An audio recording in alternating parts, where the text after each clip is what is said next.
আসসালামু আলাইকুম, আশা করি তোমরা সকলে ভালো আছো। তো আজকে তোমাদের সাথে আমি শেয়ার করব যে আমার মেডিকেল অ্যাডমিশন প্রিপারেশনের সময় আমি কিভাবে আর কি আমার রুটিনটাকে সাজাইছি, কিভাবে আর কি আমি দৈনন্দিন পড়ালেখা করেছি, যার কারণে আজকে আমি এ পর্যন্ত আসতে পারছি। তো দেখো, একদম শুরু থেকে শেষ পর্যন্ত পুরোটাই দেখবা। এভাবে যদি তুমি তোমার নিজের রুটিনটা সাজাও, তাহলে অবশ্যই নিশ্চিত ইনশাল্লাহ চান্স পাবা। তো দেখো, তো এই রুটিনটাকে সাজানোর জন্য সবার আগে আমি একটা জিনিস সেট করছি, একটা ডেইলি গোল সেট করছি, যেটাকে কেন্দ্র করে আমার প্রিপারেশনটা হবে। সেই গোলটা কি ছিল? আমার exam, daily exam, daily exam. তো প্রতিদিন কি হতো, একটা ডেইলি এক্সাম দেওয়া লাগতো। তুমি কোচিংয়ে দাও, অনলাইনে দাও, বাসায় বসে দাও, যেখানে খুশি দাও, তুমি যা পড়বা তার উপর একটা ডেইলি এক্সাম দিতে হবে। এই এক্সামের উপর বেসিস করে তোমার কি পুরো রুটিনটা হবে। তো মনে করো এই এক্সামের টাইম হচ্ছে কি 1 ঘন্টা। 1 ঘন্টা ধরো, আমি একটা টাইম লিমিট ধরলাম, ধরি বিকাল বেলার দিকে আমার কোচিং হয়, বুঝছো, বিকালের দিকে হয়। তাহলে এই এক্সামটা আমি মনে করো দিতেছি 3টা থেকে 4টা PM। এই টাইমে আমি এক্সামটা দিই, এই টাইমে এক্সামটা দিই। এখন এটা তুমি তোমার অনুযায়ী সাজায় নিবা কোন টাইমে এক্সাম দিতেছো। তাহলে এই এক্সামের পরে আর কি হবে, নেক্সট দিনের ক্লাসটা হবে। বাসায় পড়লে নেক্সট দিনের ক্লাসটা তুমি করবা। তাহলে দেখো, এরপরে কি হবে, ক্লাস হবে, ক্লাস। এই ক্লাস কতক্ষণ হয়?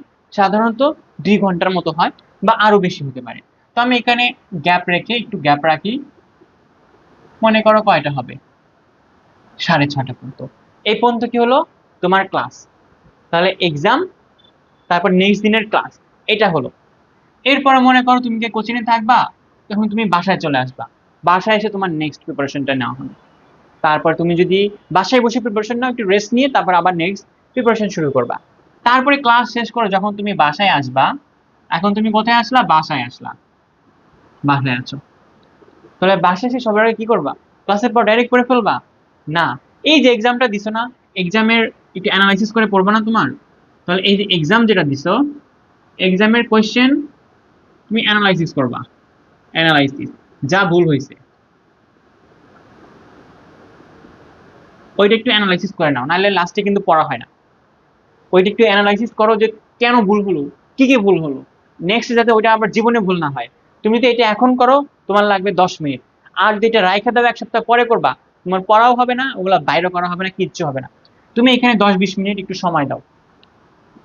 তারপর কি করবে, ওটা মার্ক করে রাখবা, হাইলাইটার দিয়ে অথবা লাল কালি দিয়ে ভালো মতো মার্ক করে রাখবা। তো হাইলাইটেড দিয়ে ভালো মতো মার্ক করে রাখবা, যাতে নেক্সট বার দেখলেই বুঝতে পারো এই জায়গায় আমার ভুল হয়েছিল, এটা আমি আবার পড়বো। এটা কোথায় হাইলাইট করবো, কোশ্চেনে? কোশ্চেনে না ভাই, তুমি এটা তোমার মেইন বইটাতে হাইলাইট করে রাখবা। তাহলে বুঝছো, তোমার এই জিনিসটা শেষ। তাহলে এইটা করতে মনে করো তোমার 30 মিনিট লাগলো, 30 মিনিট লাগলো, আর বাসায় আসতে আরো 30 মিনিট। তো মনে করো তোমার এরকম হাবিয়ে যাবে অনেক কিছু করতে, প্রিপারেশন নিতে অনেক দেরি হয়ে গেল। তুমি মনে করো এখানে 8টা থেকে পড়া শুরু করবা, আবার 8টা থেকে পড়া শুরু করবা। দেখো, আমি কিন্তু এনাফ টাইম দিতেছি, তুমি এর মধ্যে ঘুমাইতে পারো, রেস্ট নিতে পারো, অনেক কিছু করতে পারো। জাস্ট আমি পড়াটা একটু দেখাইতেছি, মিনিমাম তো এইটুকু করতে হবে। এরপর তুমি 8টা থেকে পড়া শুরু করবা। এই যে পড়ার স্লট, এটা কিসের পড়া পড়বা? এই যে যে ক্লাস হলো না তোমার, এই ক্লাসের পড়াটা এখানে পড়তে হবে। কারণ নেক্সট দিন তোমার আবার এটার উপর কি করতে হবে, এক্সাম দিতে হবে। তুমি এটা কি 8টা থেকে 11টা, এই 3 ঘন্টা দিলাম, এই 3 ঘন্টা পড়বা। মাঝখানে তুমি 10-20-20 মিনিটের মতো ব্রেক নিবা, 5 মিনিট 5 মিনিট বা 10 মিনিট 10 মিনিট করে একটু ব্রেক নিলাম। এখানে কি করলাম, ওই যে ক্লাসের যে পড়া বললাম একটু প্রিপারেশন নিলাম। একদম ভালো মতো প্রিপারেশন নিতে হবে। প্রিপারেশন নিলাম, ওটা হলো ওইটার পড়া। এরপর দেখো, আবার এরপর আবার আধা ঘন্টা রেস্ট দিয়ে, মনে করো কয়টা আছে, 11টা 30 থেকে 12টা 30, বা তোমার মতো টাইম অ্যাডজাস্ট করে নিও, আধা ঘন্টা ইয়ে আগে পেছে করে। তো এই টাইমটাতে কি পড়বা, এই টাইমটাই মনে করো ইংলিশ পড়বা। তো এই যে ক্লাসগুলো, আমি ক্লাসগুলো মেনলি বলতেছি কিসের ক্লাস, এটা হচ্ছে বায়োলজি, কেমিস্ট্রি, ফিজিক্স, এটা ক্লাস বলতেছি। যে কেউ হয়তো ক্লাস নিবে, বাট এইখানে পড়াটা ওই যে বায়োলজি অথবা ফিজিক্স অথবা কেমিস্ট্রি, ওইটার পড়া নিবা, পড়াটা পড়বা। এরপর কি পড়বা, ইংলিশ পড়বা। রাত্রে ঘুমানোর আগে ইংলিশটা মনে করো কি জিকের মতো মুখস্থ করতে হয় না, কম মুখস্থ করলেই হয়, এটা একটু বুঝলে পারাই হয়। তাহলে রাত্রের দিকে তুমি এই কাজটা করবা। এরপর শেষ, এরপর ঘুমাইলা, ঘুমাইনা টুমাইয়া উঠলাম, মনে করো তোমার টাইম দিলাম কয়টায় আমি, 7:30। দেখো এনাফ টাইম আছে, অনেক সময়, 7 ঘন্টা। এই 7:30 থেকে 8:30, এই টাইমটায় তুমি কি পড়বা? এই টাইমটায় পড়বা হচ্ছে তুমি জিকে পড়বা, জেনারেল নলেজটা পড়বা।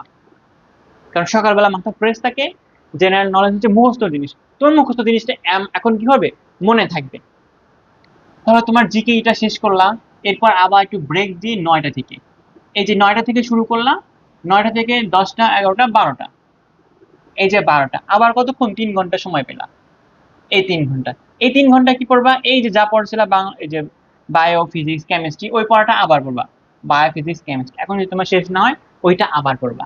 তারপর মনে করো খাওয়া দাওয়া গোসল অনেক সময় থাকবে, এর মধ্যে তুমি আবার তোমার মতো টাইম স্লট করে একটু টাইম বের করে এখানে আরো 1 ঘন্টা কি করবা, রিভিশন দিবা। এই সারাদিন যা পড়ছো এখানে কি করবা, রিভিশন দিবা। 1 ঘন্টা রিভিশন দিবা, রিভিশন দিয়ে তারপরে আবার 3টার সময় কি করবা, এক্সাম দিতে যাবা। তো এইটা হচ্ছে কি তোমার ডেইলি সাইকেল হবে। এইভাবে করে তুমি তোমার রুটিনটাকে সাজায় ফেলবা, যে আমার কোচিং এই টাইমে, পরীক্ষা এই টাইমে, আমি এতক্ষণ পড়বো। দেখো পড়ার সময় আমি খুব বেশি দিই নাই, দেখো কতক্ষণ দিছি, এখানে 3 ঘন্টা, এখানে 3 ঘন্টা, 6 ঘন্টা। ফিজিক্স, সরি ইংলিশ আর জিকে মিলে 2 ঘন্টা, তারপর ক্লাসে রাখছি 2 ঘন্টা, তারপর এক্সাম, বাসায় প্র্যাকটিস, ওইটা মিলে মনে করো 1 ঘন্টা বা 1.5 ঘন্টা।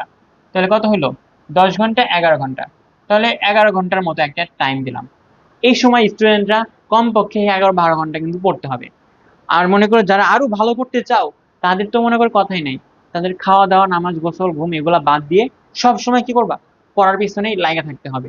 তুমি যদি ভালো মতো প্রিপারেশন নিতে চাও, তাহলে দেখবা তুমি মানে কোনো অবকাশই পাইতেছো না, তোমার মনে হবে কন্টিনিউয়াস পড়ার মধ্যে থাইকো, তোমার পড়াটা শেষ হচ্ছে না।